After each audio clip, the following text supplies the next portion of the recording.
Menemukan alasan mengembangkan diri. Pak, kasih tipsnya tentang bagaimana caranya biar saya termotivasi untuk terus konsisten mengembangkan diri dong. Ucap Rida pada atasannya di sela-sela rutinitas pekerjaan yang sedang dia kerjakan. Atasan dari Rida ini bernama Vino. Secara karir di perusahaan, Vino memang memiliki prestasi yang lebih baik ketimbang Rida di usia yang sama dengannya waktu itu. Sejak dulu Vino memang dikenal sebagai pribadi yang sangat gemar belajar. Ketika tidak sedang menjalankan aktivitas tertentu, Vino lebih memilih untuk membaca dan memperdalam keilmuannya dengan membaca berbagai buku pengembangan diri. Maka tak heran bila kemudian Rida ingin mendapatkan masukan dari Vino, terlebih lagi karena ia adalah atasannya. Semangat saya buat belajar dan mengembangkan diri itu sering kendor, apalagi ketika kelelahan setelah beraktivitas seharian, ucap Rida melanjutkan kalimatnya. Memang kenapa kamu merasa perlu mengembangkan diri, Rida? Vino lantas bertanya balik. Kenapa ya? Mungkin karena orang-orang di sekitar saya terus berkembang, makanya saya ingin turut berkembang.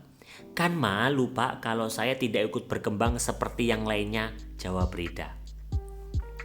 Pertanyaan terakhir dari Vino barusan agaknya cukup sulit untuk mampu dijawab oleh Rida. Ini disebabkan karena sejak awal Rida sendiri hanya memiliki keinginan untuk berkembang karena dirinya melihat orang lain di sekitarnya berkembang. Sejak kecil Rida memang terbiasa melakukan sesuatu karena orang lain melakukan sesuatu juga. Ketika orang lain memiliki kegemaran terhadap sebuah hobi, maka Rida pun ikut-ikutan menggandrungi hobi tersebut. Ketika kedua orang tuanya memintanya melakukan sesuatu, maka Rida pun akan cenderung menurutinya. Tanpa disadari, kebiasaan ini kemudian membuat Rida melupakan pentingnya memahami makna dari setiap tindakan yang ia lakukan sendiri. Lantas, dari kisah di atas, apa yang sebaiknya dilakukan oleh seorang leader untuk mengembangkan timnya? Simon Sinek di bukunya yang berjudul Start with Why menyampaikan perlunya kita memiliki why yang kuat sebelum melakukan sesuatu. Alasan yang kuat ini menjadi penting terutama untuk kita memastikan diri kita bisa konsisten di dalam menjalankan berbagai proses pengembangan diri ke depannya. Ketika kita belum memahami alasan kita melakukan sesuatu dan kita sekedar ikut-ikutan saja menjalaninya, maka kita pun akan mudah berhenti ketika ada masalah dan dengan begitu habit atau kebiasaan kita akan sulit untuk bertumbuh. Dan dengan begitu kita tidak mampu mencapai kesuksesan kita. Thomas Alva Edison mungkin tidak akan pernah menemukan lampu bila dia tidak bertekad memerangi kegelapan.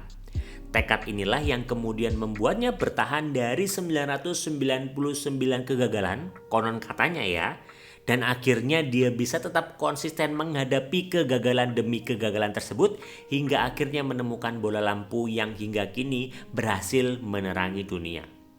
Di dalam Golden Circle di buku Start with Why ada 3 hal yang perlu ada di dalam diri kita, yaitu what, how, dan why.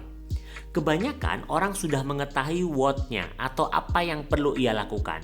Begitu juga dengan how-nya, di mana setiap orang sudah mudah sekali menemukan how to untuk melakukan sesuatu dengan perkembangan teknologi saat ini. Namun, mengembangkan diri kita tidak cukup hanya dengan tahu apa yang perlu kita pelajari dan bagaimana mempelajarinya. Melainkan kita juga harus memiliki alasan kuat untuk melakukan sesuatu tersebut. Dan disinilah peran seorang leader di mana ia membantu timnya untuk menemukan why-nya atau alasan yang kuat tentang mengapa mereka perlu untuk terus mengembangkan diri mereka. Untuk membantu tim kita menemukan alasan kuat di balik kenapa tim kita perlu untuk bertumbuh dan belajar lebih banyak lagi, dapat menggunakan 3 pertanyaan di bawah ini. Yang pertama adalah mengapa Anda perlu mengembangkan diri? Pertanyaan kedua adalah apa yang terjadi bila Anda tidak mengembangkan diri? Pertanyaan ketiga adalah apa dampak yang terjadi bila Anda tidak mengembangkan diri di pekerjaan Anda saat ini? Mengajukan 3 pertanyaan di atas menjadi penting sebelum kita membantu pengembangan tim kerja kita dimanapun dia berada.